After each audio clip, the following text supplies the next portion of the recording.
Good afternoon, everyone, and welcome to the informational webinar on the 2019 to 2022 McKinney Vento competitive grant.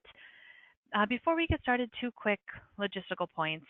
Number one, I am recording this webinar, and I will post it to the New York State Teaches website, hopefully later this afternoon or tomorrow morning at the latest. So if you have colleagues who are not able to listen in, or if you want to re-listen to certain parts, you'll be able to do so.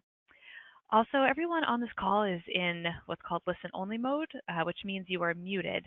So if you want to ask a question throughout the webinar, you can do so by typing your question into the questions window, which is part of the control panel that you'll see on the right of your screen. Okay. So a few just quick introductions. My name is Adia Linouts. I'm on the New York State Teaches team, and I'll be walking you through the webinar today. I'm also joined by my colleague Jennifer Pringle, also from New York State Teaches, who will be answering your questions as much as possible via the questions box on the control panel. And a special note, too, that we are presenting this informational webinar on behalf of our colleagues at the Office of ESSA-funded Programs at the New York State Education Department. And if any of you have been around for a while, you may notice the name change. Used to be the Title I office, but now it is the Office of ESSA-funded Programs to more accurately reflect the scope of their work.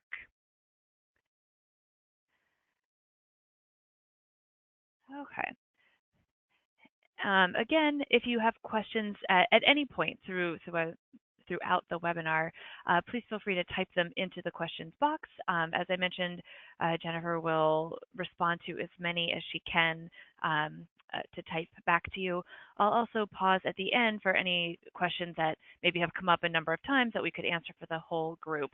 I do also want to point out that you are invited to email any questions that you may have to the address here on the screen, homelessrfp@niced.gov. Those questions are due by November 21st, and then NICED will post answers to those questions by December 5th at the link that you see there. Just a special note that any questions that you type into the questions box here during the webinar, we will have a record of, and I will send those questions to this Homeless RFP address for you. So again, if you don't get an answer from Jennifer throughout, or if it's a complicated question, I will pass those along to the State Ed Department for you.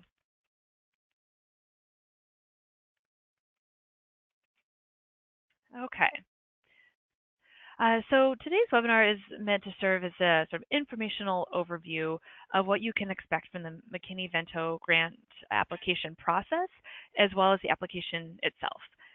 You will notice probably pretty quickly that it is very dense, but we want to give you a clear sense of what's involved in applying for this grant and making your way through the grant program. If you have a copy of the application handy, it might be helpful to pull it out in front of you and follow along, but you certainly don't need to. But the webinar is broken into four main parts. First, we'll talk about the grant purpose and review timeline. Then we'll speak about funding and eligibility, then application structure and the components, and that will be a fairly big chunk of the webinar. And then we'll end with needs assessment and some planning resources that you may want to look at and or use before finalizing your application. Okay, so we'll start with the grant purpose and timeline. So as you can see here, the purpose of McKinney Vento grant funding is to facilitate the improved attendance, engagement, and academic success of homeless children and youth.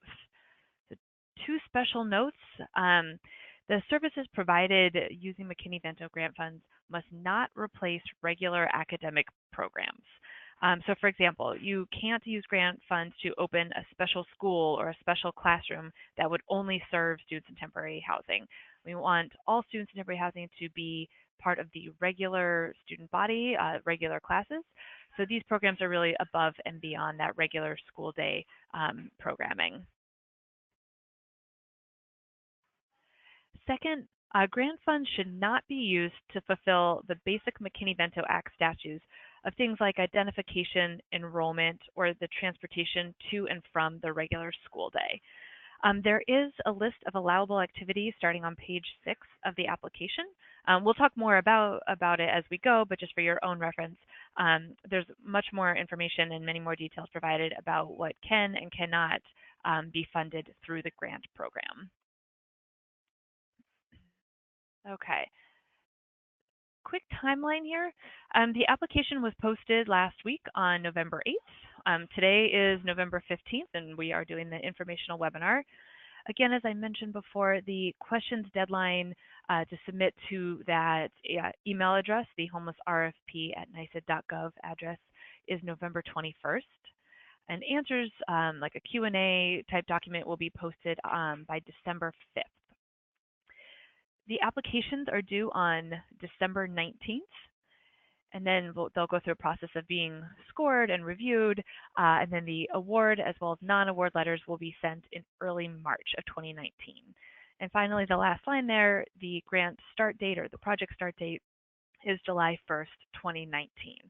And just again, for anyone who may have joined in the last few minutes in terms of the question deadline, you're welcome to email questions to that email address that was posted here. It's also in the application itself. But anything that you type into the question box here, we will have a record of that, and I will send any unanswered questions to NYSED. So you don't have to do it twice, but you're welcome to if you want to. Okay, so now moving into funding and eligibility. Okay. So it is a 3-year grant cycle. It starts July 1st, 2019, and will end on June 30th, 2022.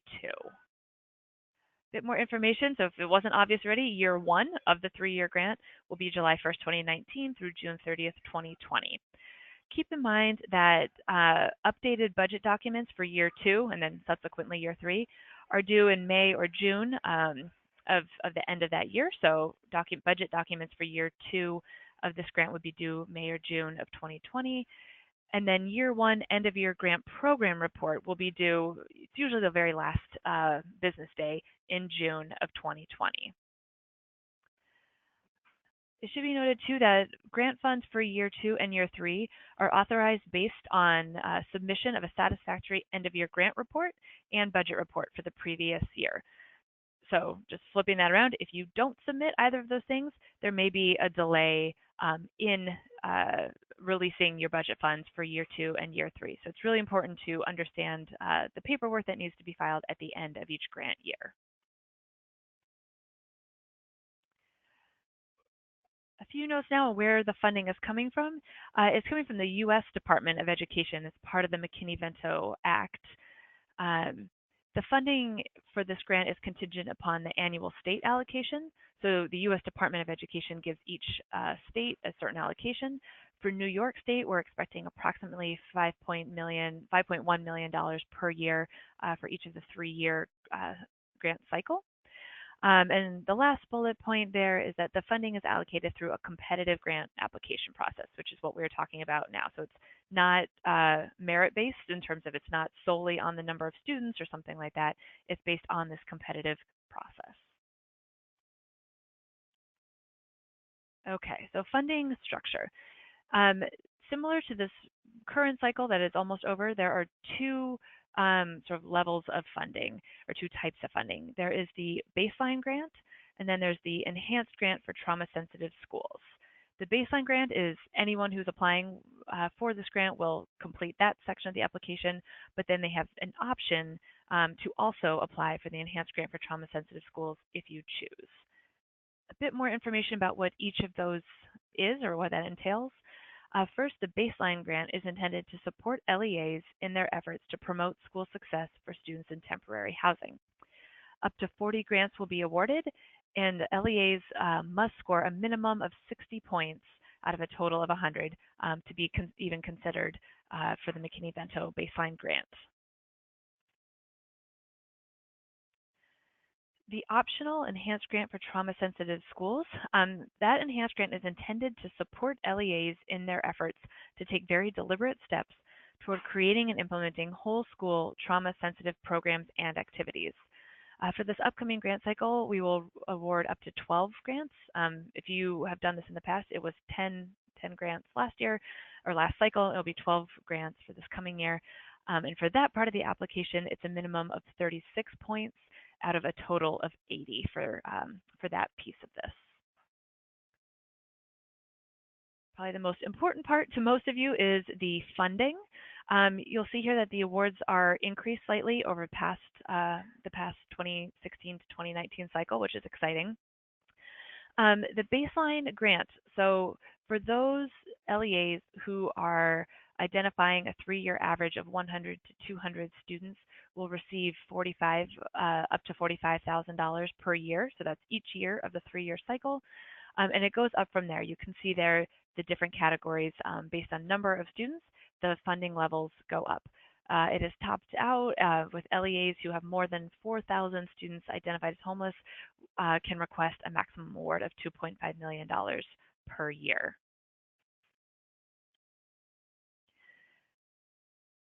The enhanced grant for trauma-sensitive schools is up to $20,000 per year for each of the 3 years. And this would be on top of whatever the baseline grant is. So if you are an LEA with 250 students, a 3-year average of 250 students, and you have a baseline award of $55,000, you would get that and then get $20,000 on top of that if you also were selected for an enhanced grant for trauma-sensitive schools.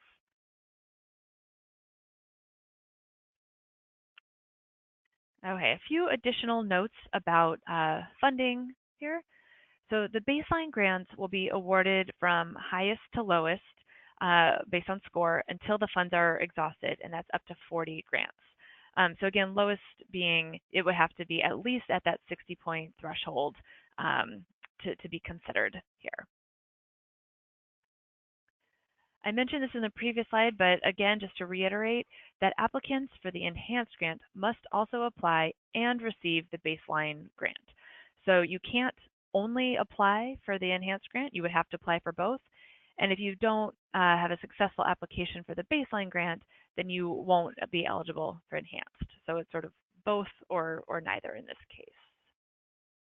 And again, no more than 12 enhanced grants will be awarded for the 2019 to 2022 grant cycle. Okay, so who is eligible to apply? All local educational agencies, which are known as LEAs, are eligible to apply. So this means school districts, charter schools, and BOCES.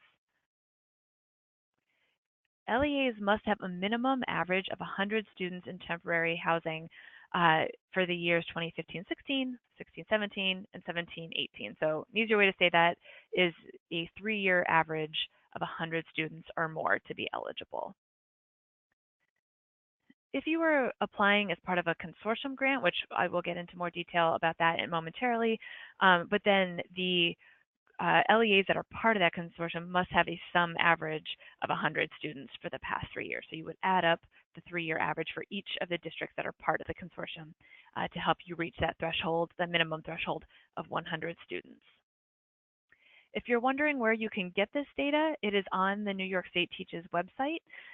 There is an Excel sheet available there in the link that will give you for all LEAs, charter schools, districts, and BOCES, the number of students in temporary housing identified for each of those 3 years, as well as the 3-year average. So we've already done the math for you, so you can click that link.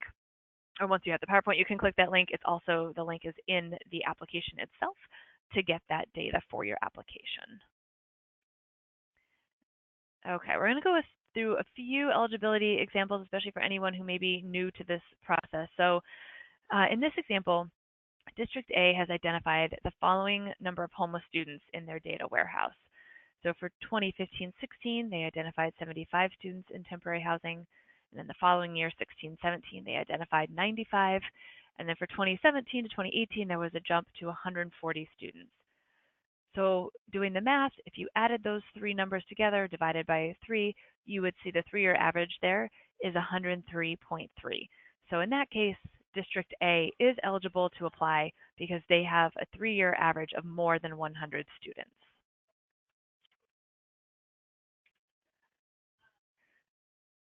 So applying as a consortium, we realize that not all LEAs have a 3-year average of 100 students. So LEAs are welcome to join together to apply as one group so that the average does meet 100 students and you're serving all the districts within that consortium. So the first bullet point here, the LEAs with an average of less than 100 students in temporary housing for the previous 3 years may submit an application as a consortium in order to reach the 100 student minimum. Second point is that LEAs may only apply as part of one application. So the consortium LEA should only appear in one application, only be counted. One LEA in the consortium must be identified as the lead LEA, and that LEA will serve as the fiscal agent for the grant, for the consortium grant. Also, a program contact at the lead LEA will oversee the implementation of the grant, arrange for the disbursement of funds to the participating LEAs, and also submit required reports and documentation. Many times the LEA is a BOCES, it doesn't have to be, but often, just to give you an example, it may be a BOCES as the lead LEA with a number of school districts as part of the consortium grant. Anyone who's applying as part of the consortium will need to complete Attachment A of the application, which is the consortium member agreement. Another math game here for you, just to give an example. So if we are looking at a BOCES and then District A, District B, and District C, they want to apply together as a consortium because neither District A, B, or C has enough students in temporary or high enough number of students in temporary housing to qualify on their own. So what you'll see here is that for each of the 3 previous years, so again 2015-16, 16-17, and then last year being 17-18, if you add the number of students in temporary housing for each of the 3 districts together and then divide it by 3, you'll see that the consortium as a whole has 114.3, which is a funny number, but over 100 students in temporary housing. So these 3 districts, along with the BOCES, in this case acting as the lead LEA, may apply as a consortium.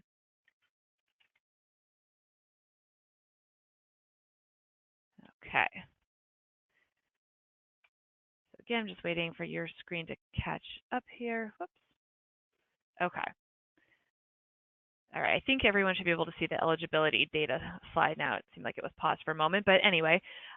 So again, this is the same link that I showed a few slides ago. It is the same link that is in your application itself. That was on the NYSERD website. But in determining the 3-year average of students identified as homeless, LEA should use the finalized duplicated data that was submitted to SIRS. SIRS is the Student Information Repository System. So again, you can access the Excel sheet by that link. It will give you your LEA's official data for each of the 3 years, plus the 3-year average is listed there in one of the columns as well.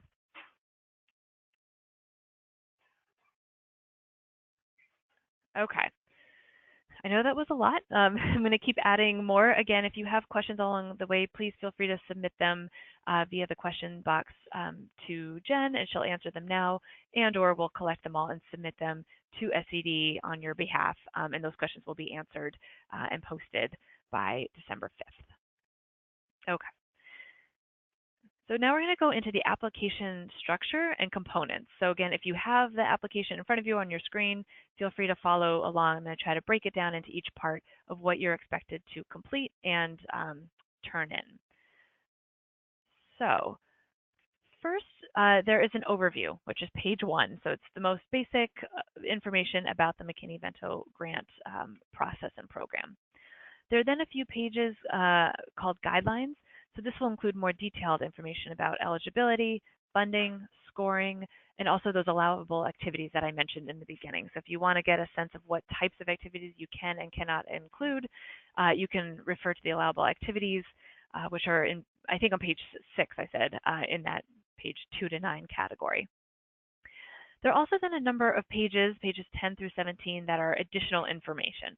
So for example, information about the submission documents such as MWBE, which is there are various forms there that you have to submit. The consortium policy information is there, needs assessment recommendations, as well as other information. So that's sort of additional resources, additional information for you that it's a good idea to take a look and read through it before you begin the application itself. Then starting on page 18 is the actual application, so the part that you will fill out and turn in. So there are submission instructions and a checklist to make sure that you are submitting everything that is required. Then there are both the baseline and enhanced application questions.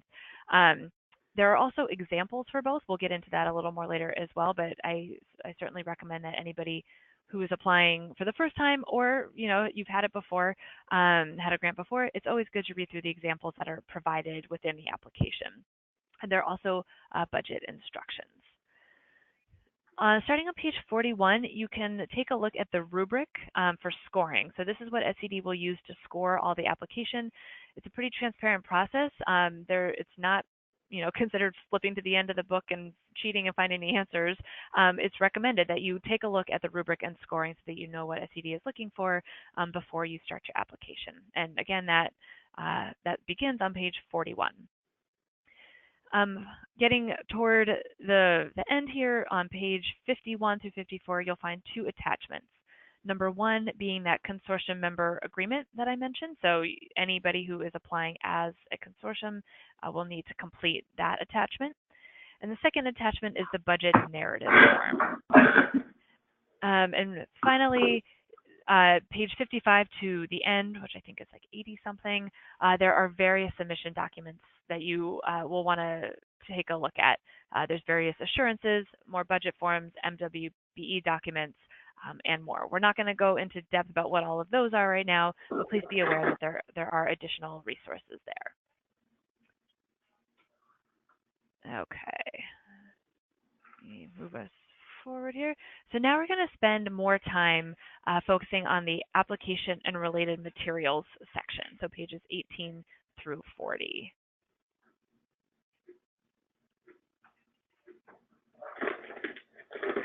Okay. So the application pages, even though I know I've been referring to the whole RFP as the application, but for this specific piece, we're speaking about the application in terms of what you're actually filling out. It's what you're going to use to provide the details about your proposed McKinney Vento program. So for the baseline grant, which is the required portion for anyone applying for this. So again, as a reminder that the purpose of the baseline grant is to facilitate the improved attendance, engagement, and academic success of students in temporary housing. When coming up with the kinds of activities, the kinds of programs that you want to run within your grant program, applicants should consider a student's immediate and essential needs, social emotional needs, academic needs, and physical and mental health needs in the planning and proposal of the McKinney Vento homeless education.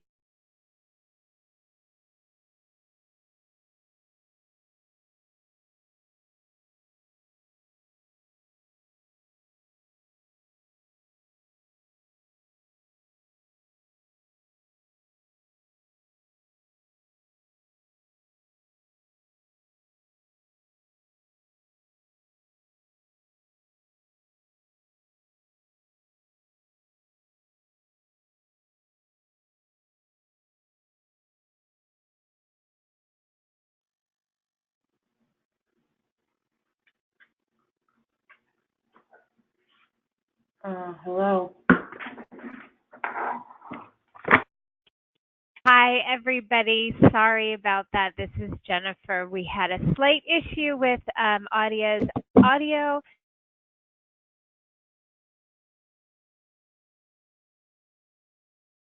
Second now, so please excuse the technical difficulty, but she will be back on very shortly, and we appreciate your patience as we troubleshoot this.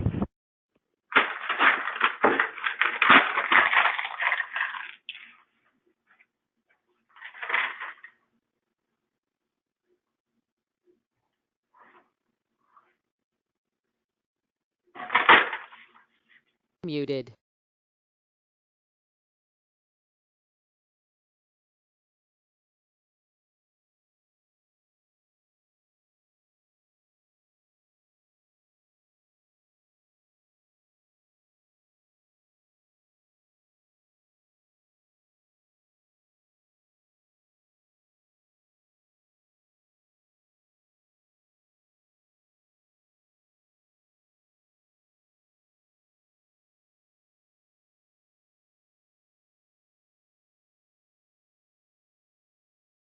Adia is calling in as we speak again. We appreciate your patience as we troubleshoot this. There has been some questions. I'll take this opportunity to answer some of the questions that we've come in.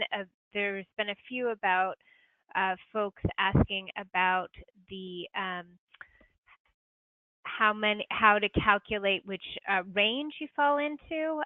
So again, there is a link in the application to find the 3-year average that you have based on the total number of students identified as homeless, and you can, that will be the figure that the State Education Department will be relying on in confirming which range of funding your LEA or consortium of LEAs will fall into. And I believe Jen, we have Adia back with us. Can you hear me again?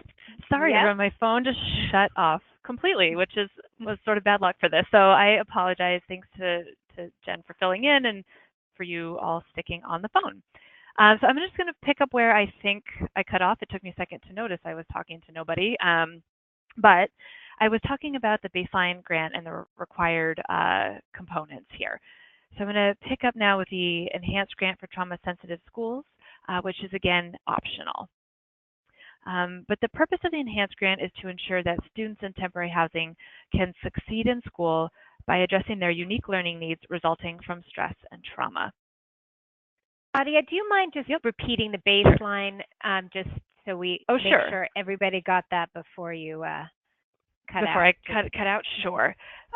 So again, the purpose of the baseline grant versus the enhanced grant are slightly different. So going back to the top there of the baseline grant, the purpose is to overall to facilitate the improved attendance, engagement, and academic success of students in temporary housing.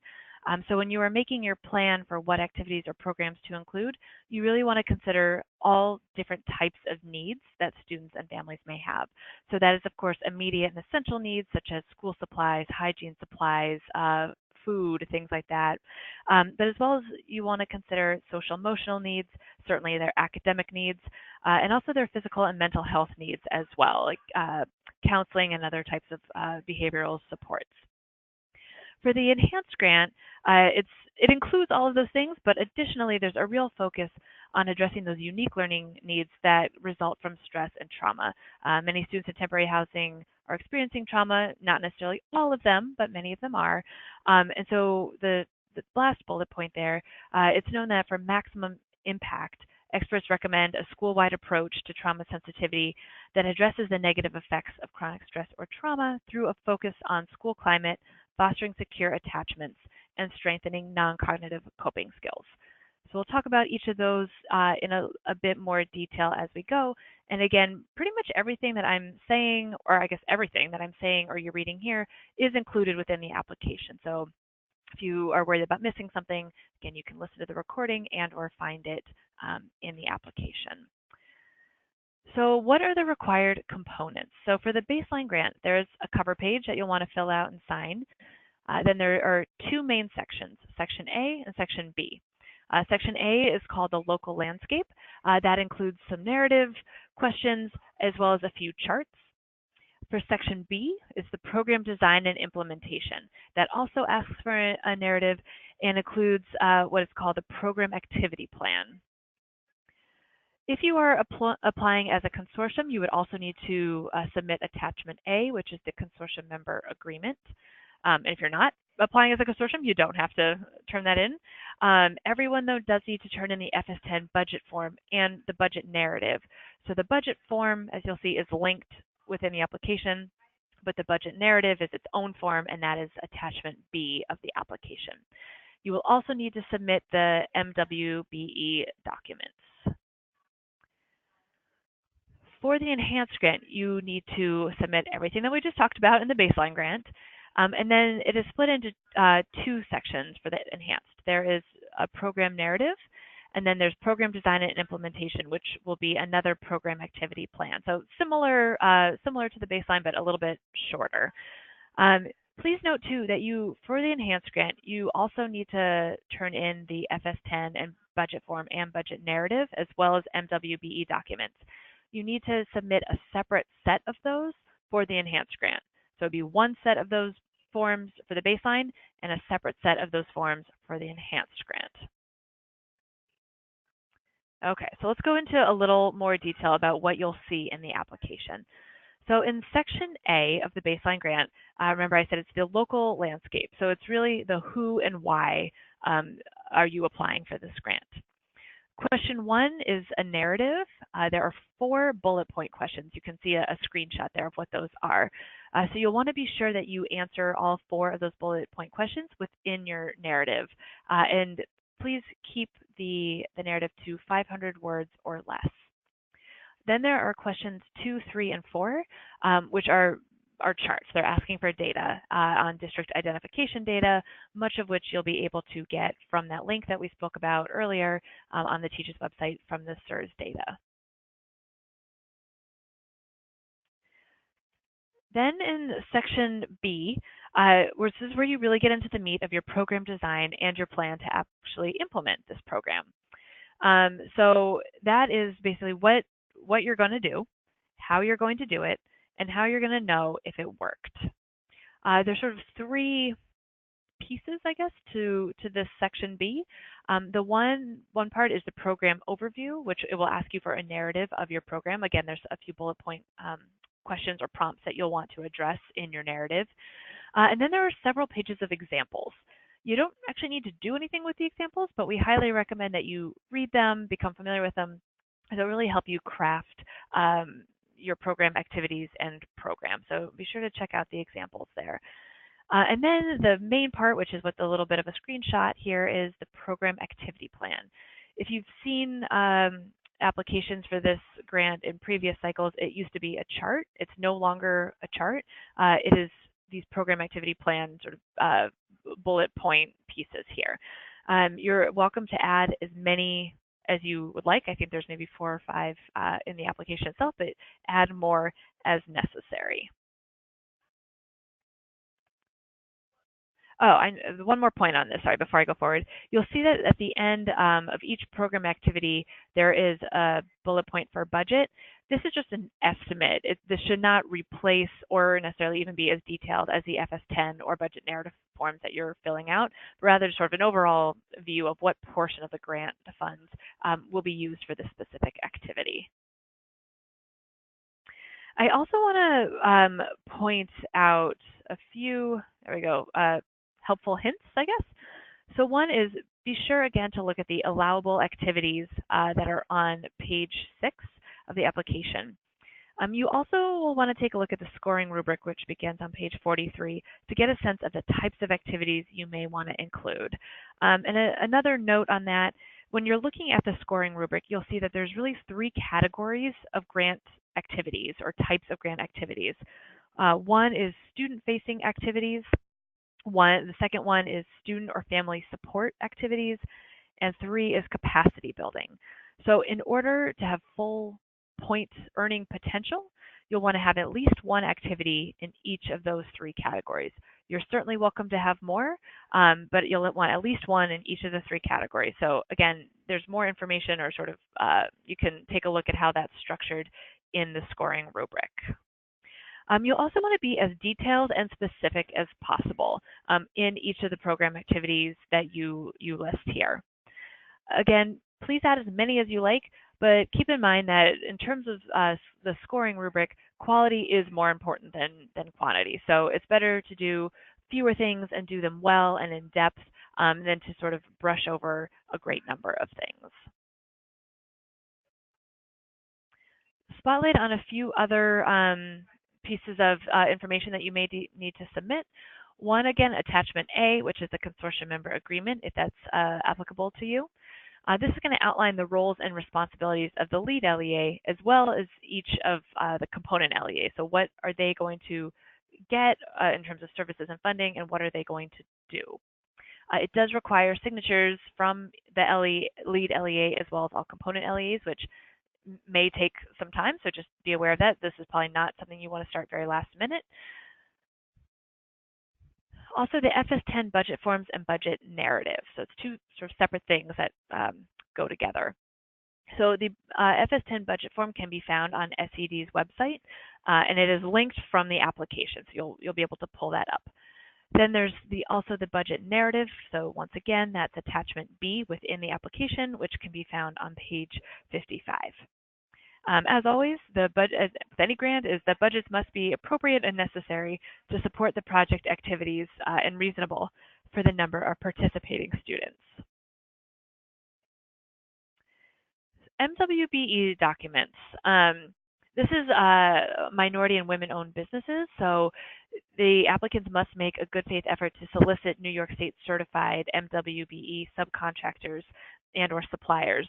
There are more information about that on pages 12 through 14 of the application. And then the actual forms are on start on page 57. If the LEA that is applying cannot comply with the full sort of amount, I guess, of grant funding that should go to an MWBE, there is a waiver form on page 14 that can be submitted along with the application.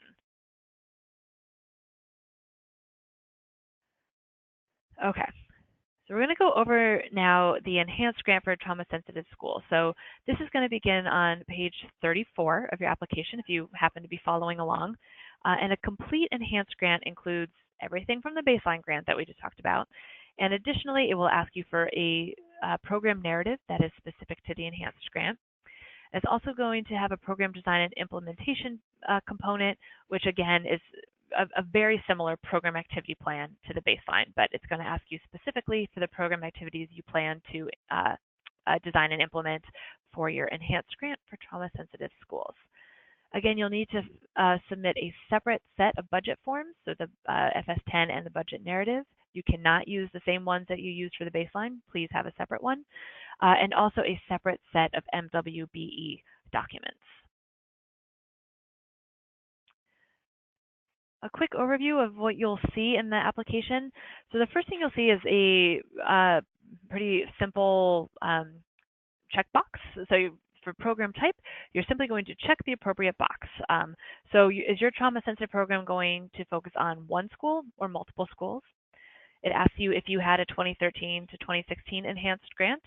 And then it asks you on the right side there just to acknowledge that your enhanced grant activities will aim to satisfy all three of those trauma-sensitive elements. So activities that you are putting in your application aim to create a safe and supportive environment, to foster secure attachments to a nurturing adult, and to strengthen a student's opportunity to gain those non-cognitive skills or those coping skills. So this is really just checking off that you understand what you're trying to accomplish with the enhanced grant. It then moves on to the program narrative. There are 3 boxes for this, so it's slightly different than the baseline. It's broken into 3 questions, essentially. No more than 350 words for each of the 3. You'll want to address each bullet point within the narrative thoroughly and clearly. And also, please consider reading the recommended trauma sensitivity resources before planning your program. Again, there are many links and resources included within the application in those beginning pages, especially before the application itself begins, that can really be helpful in planning. So those are linked. And again, there's the visual there is just a screenshot of one of the 3 narrative boxes that you will see within the enhanced grant portion. And then moving on to program design and implementation. So again, this is going to look very similar to what you filled out for the baseline. Slightly different categories, slightly fewer, but same idea here. So for each enhanced grant activity that you plan to provide, you'll want to fill out what the activity is, the operational plan and timeline. So this is details about how and when the activity or program will be implemented. You want to include details about the staff and or the planning team, so names or titles of the person or people responsible for overseeing this activity. If you don't know who the person is, you can put a title or type of role that you'll be looking into for this. Anticipated outcome. So what will you see as a result of this activity, right? What are students going to accomplish? What is their behavior going to look like? What are parents going to see? What is the school going to look like? There are many examples within the enhanced grant that you can check out for more information on that. Also, measurement tool. How are you going to gather and or keep track of data? So if you're your anticipated outcome above, how are you going to measure that to see where you are in meeting that outcome or where are you not in meeting the outcome and what might need to change. And then again, budget, same as the baseline. This is sort of an overview or a brief statement on the amount of funding that would go toward this. It does not replace the FS10 form or the budget narrative. Again, a few helpful hints. Please take a look at the allowable activities for an enhanced grant. They begin on page 7. There are also many examples on page 37 that will show you in each of these bullet points above what you might consider or what you might want to add. And also, again, the scoring rubric beginning on page 48 for the enhanced grant can help get a sense of the types of activities that you'll want to include.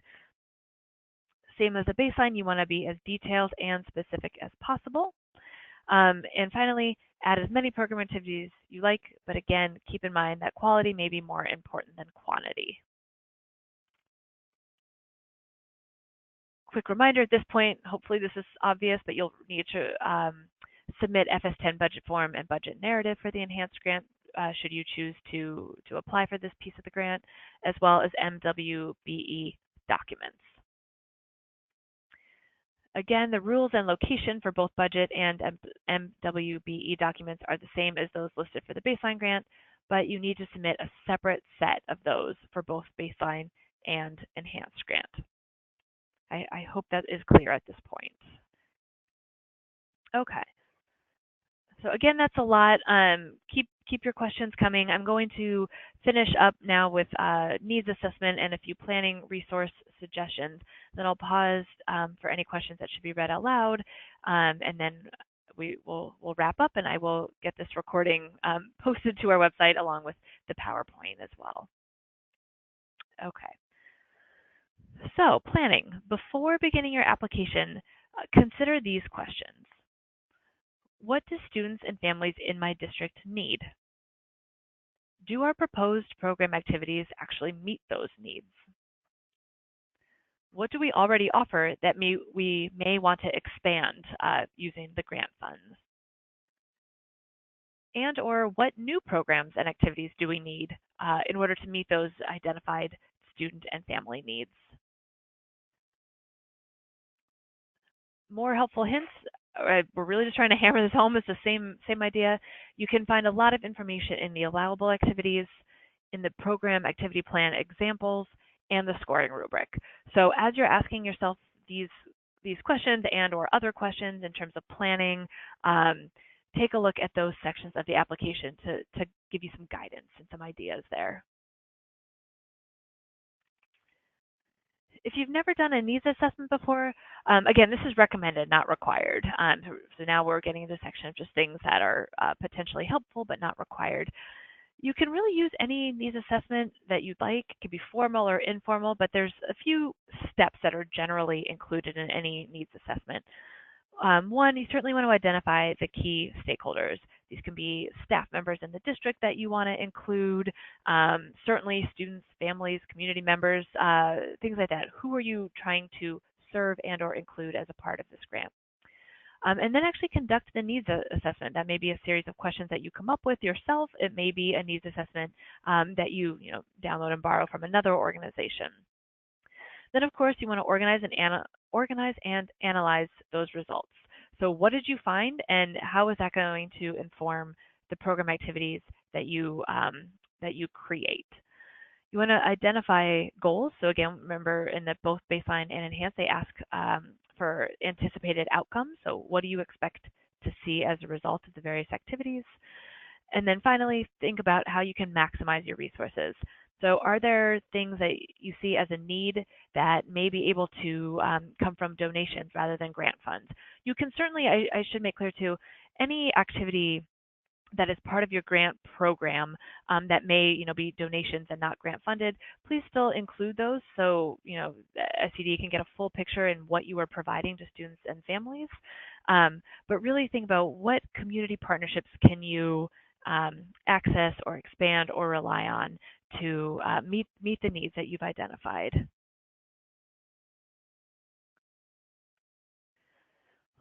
One example or suggestion, I guess, for a needs assessment that you may want to take a look at, the National Center for Homeless Education, so NCHE, put out a new, I think it was sort of toward the end or middle of 2017, put out a new needs assessment template.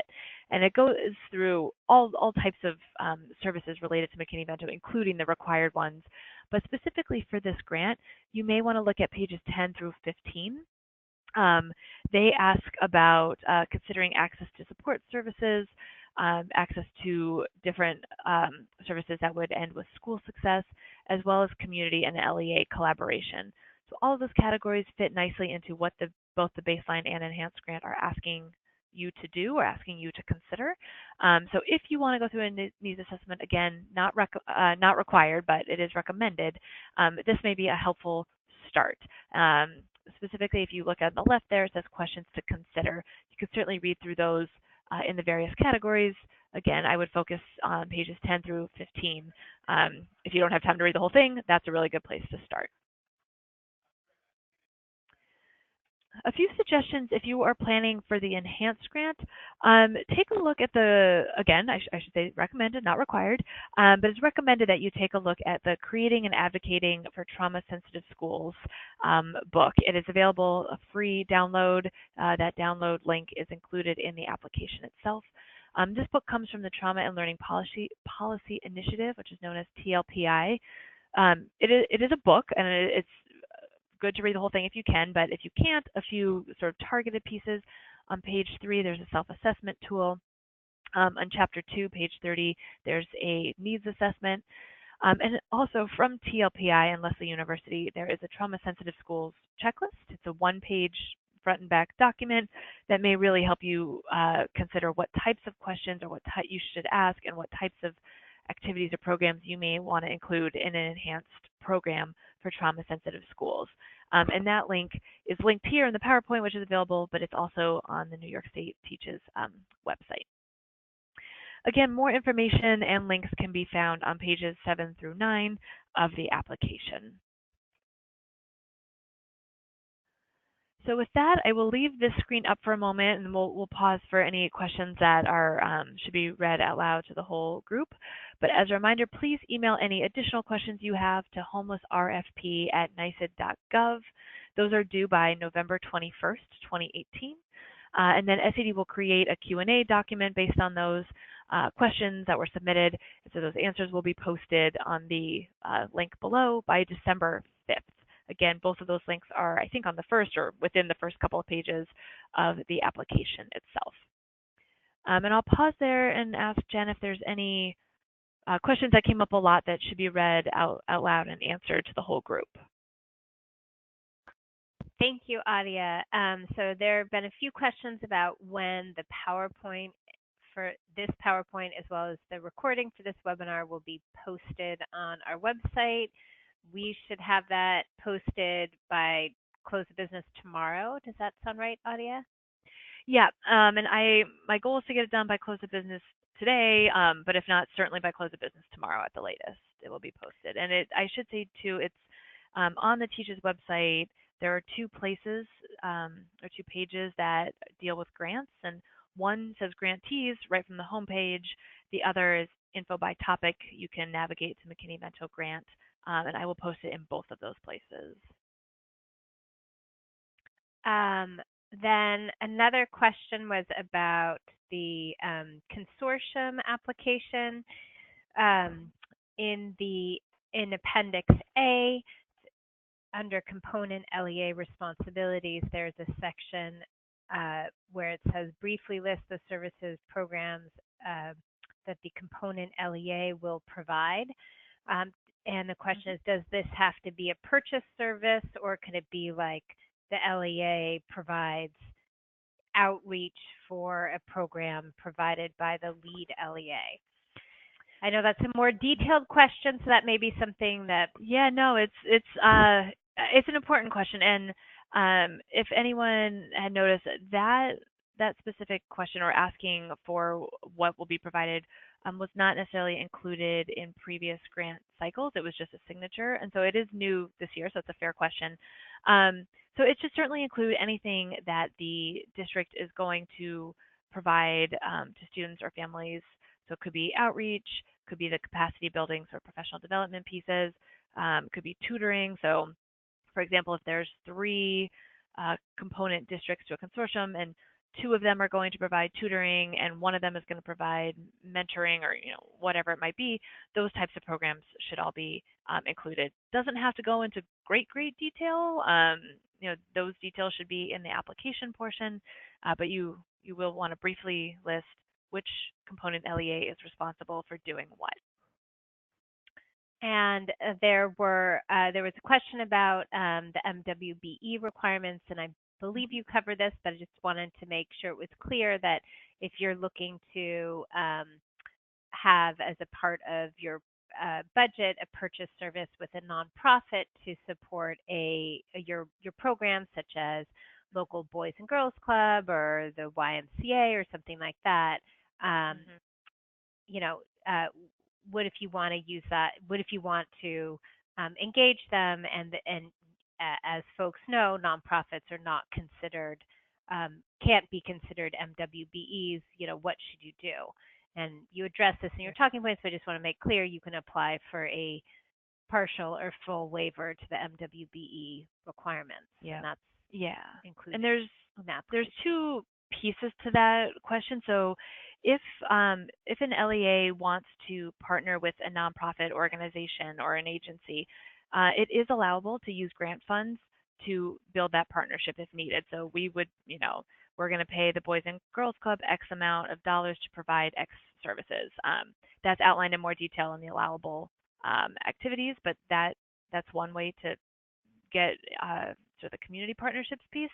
But as Jen said, the MWBEs are not nonprofits, and so there is a list of New York State, I guess, registered MWBE organizations. So those might be more companies or businesses that could provide like supplies or things like that. So there's sort of two separate ways to get at that. Another question is, can a BOCES be a lead LEA for more than one consortium? Yes. They have been in the past, and yes, nothing so has the answer changed. is that. So a BOCES can be a lead LEA for more than one consortium grant, but a component LEA can only be part of one grant. So you can't double dip in terms of using the numbers for a consortium grant. But yes, a lead LEA can be the leader for more than one. Anything else? And I think that those were some of the questions that have come in so far.